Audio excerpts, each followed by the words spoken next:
Those people who say we've betrayed our electoral commitments are the very people who made the same electoral commitments. They're the very people who formed the multi-party charter, initiated through the Moonshot Pact. John Steenhuisen's on the record to say that we cannot work with the people who caused the same problems. Okay, but now they're working with the ANC. So isn't it ironic that only the DA can work with the ANC? That's not only ironic, it is unacceptable. We have a situation now where no party has a majority. We govern in the city of Tshwane.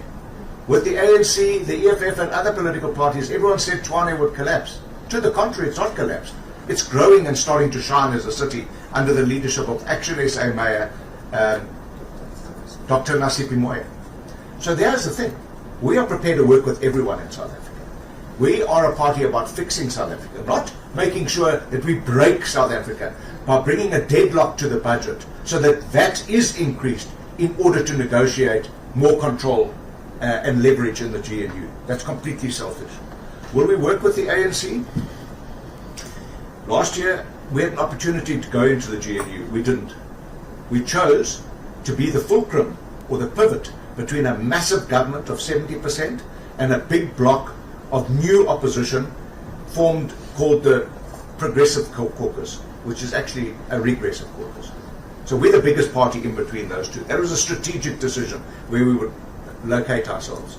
If the DA leave the GNU, or if they are kicked out of the GNU, we will reconsider our position, because the DA is good at opposition. Then the opposition space is suddenly disproportionately full, and the government space might be limited. So we will reevaluate. We will do that. But only once that matter is sorted.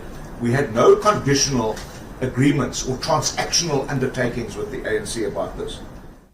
To illegal trade, illicit trade, illegal immigrants trading and sending their money back home to their countries, black market trade, wallet transactions, financial transactions, and as Bosa said yesterday, gambling.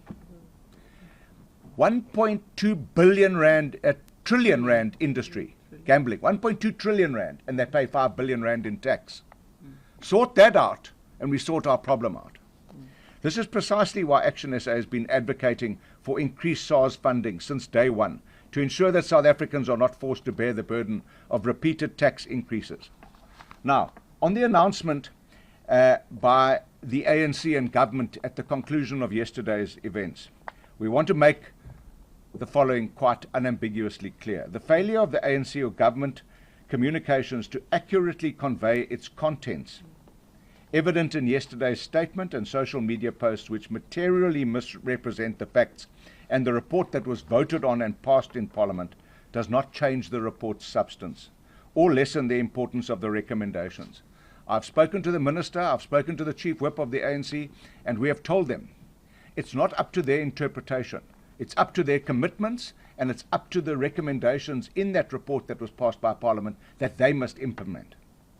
All stakeholders would do well to remember that the budgeting process still involves multiple bills that will be voted on in the coming months. Our support remains conditional on the strict fulfillment of the agreement to scrap VAT increase and income tax bracket creep through alternative proposals, which have already been outlined. On the DA's legal action, they're well within their rights to pursue legal action. We encourage them, in fact, to do that. We believe in the separation of powers. It's entirely up to them. What must be noted about the DA is that ActionSA made genuine efforts to engage them on the budget. Not only were we rebuffed continuously, we were insulted, we were maligned, and we were treated, Alan Beasley was treated with such contempt by Mr. Mark Burke, who has made it an art form to be unreasonable and rude and arrogant. And he has alienated everybody in the standing committee because they simply won't engage. We have engaged with the ANC. They engaged us, in fact. I have engaged with the EFF.